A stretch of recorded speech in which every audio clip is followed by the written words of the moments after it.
السلام علیکم ورحمۃ اللہ۔ کیا آپ نے بھی وہ خبر سنی کہ حج میں کچھ لوگ گئے ہوئے تھے اور وہ بس سے مکہ کی طرف جا رہے تھے کہ اچانک ان کی بس پلٹ گئی اور درجنوں لوگ گھائل ہو چکے اور کئی لوگ شہید ہو چکے ہیں۔ جی ہاں، آپ نے خبر فیس بک کے ذریعے یا واٹس ایپ کے ذریعے خبر ضرور سنی ہوگی کہ سعودی عربیہ میں ایک بڑا حادثہ پیش آیا۔ اس حادثے میں بنگلہ دیش کے جو حاجی تھے جو حج کرنے کے لیے گئے تھے، یہ مکہ جا رہے تھے کہ اچانک ان کی بس پلٹ گئی اور بس پلٹنے کی وجہ سے درجنوں حاجی گھائل ہو گئے اور بہت سارے حاجی کی جان بھی چلی گئی، یعنی وہ شہید ہو چکے ہیں۔ استقبال ایک مرتبہ پھر آج ہم بات کرنے والے ہیں اسی خبر کے بارے میں جو بہت تیزی کے ساتھ گردش کر رہی ہے اور ہزاروں لوگوں کو یہ خبر پریشان کر رہی ہے جن کے گھر سے لوگ حج کے لیے گئے ہوئے ہیں۔ جب اس طریقے کی وہ خبر سن رہے ہیں تو پریشان ہو جا رہے ہیں کہ واقعتاً اس طریقے کی خبر جو پھیلائی جا رہی ہے، کیا اس خبر کی کوئی حقیقت ہے بھی یا نہیں۔ یہ بات میں اس لیے کہہ رہا ہوں کہ بہت معتبر ذرائع سے فیس بک کے ذریعے مفتی طارق مسعود کا ایک پیج بنایا گیا اور اس پیج کے ذریعے یہ بات کہی گئی ہے کہ سعودی عربیہ میں حاجیوں کی بس پلٹ گئی۔ دوسرا گروپ جو تھا وہ گروپ تھا جمعیت علماء ہند کے نام سے، اس گروپ میں بھی یہ بات شیئر کی گئی کہ حاجیوں کا بس پلٹ گیا۔ ایک دو نہیں بلکہ کئی گروپ اور کئی آئی ڈیز کے ذریعے یہ خبر پھیلائی جا رہی ہے، سوشل میڈیا پر یہ بات کہی جا رہی ہے کہ آپ حضرات ان کے لیے دعا کریں، ان کے گھر والوں کو صبر کی تلقین کریں،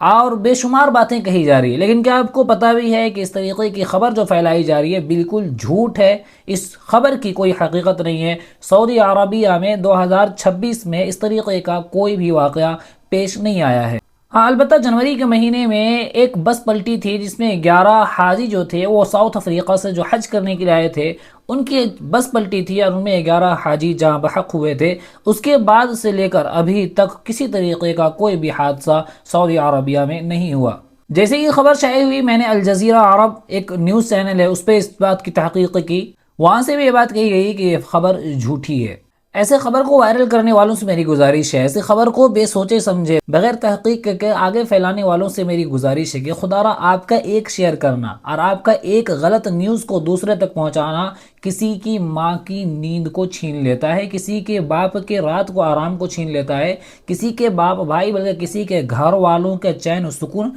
حرام ہو جاتا ہے۔ جبکہ قرآن صاف طور پر ہمیں کہتا ہے یا ایھا الذین آمنوا ان جاءکم فاسق بنبأ فتبینوا، کہ جب تمہارے پاس کوئی خبر پہنچے تو پہلے اس کی تحقیق کرو، بغیر تحقیق کے اس خبر کو آگے نہیں پہنچانا چاہیے۔ یہ بات اس لیے میں کہہ رہا ہوں کہ جمعیت علماء ہند اتنا بڑا گروپ بنایا گیا اور گروپ بنانے کے بعد اس میں طرح طرح کے عالم اور علماء موجود ہیں اور ان علماء کے آئی ڈیز کے ذریعے باضابطہ یہ خبر پھیلائی جا رہی ہے کہ اس طریقے کا حادثہ پیش آیا۔ بڑی شخصیت جیسے مفتی طارق مسعود صاحب کے نام سے پیج اور گروپ بنایا گیا اور اس گروپ میں یہ باتیں کہی جا رہی ہے، تو ظاہر سی بات ہے جب انسان دیکھے گا کہ اتنی بڑی شخصیت اور اتنا بڑا تنظیم، اس تنظیم کے جانب سے یہ بات کہی جا رہی ہے، اس تنظیم کے نام سے جو گروپ بنایا گیا ہے اس کے جانب سے یہ بات کہی جا رہی ہے، تو ظاہر سی بات ہے لوگ پریشان ہوں گے، کیونکہ ان کے گھر والے حج پہ عمرہ پہ سعودی جا چکے ہیں۔ آپ سے ہاتھ جوڑ کر گزارش ہے کہ خدا را ایسی خبر کی پہلے تحقیق کریں، اگر اس طریقے کی خبر ہوتی تو سعودی کے جانب سے باضابطہ اعلان نکلتا، باضابطہ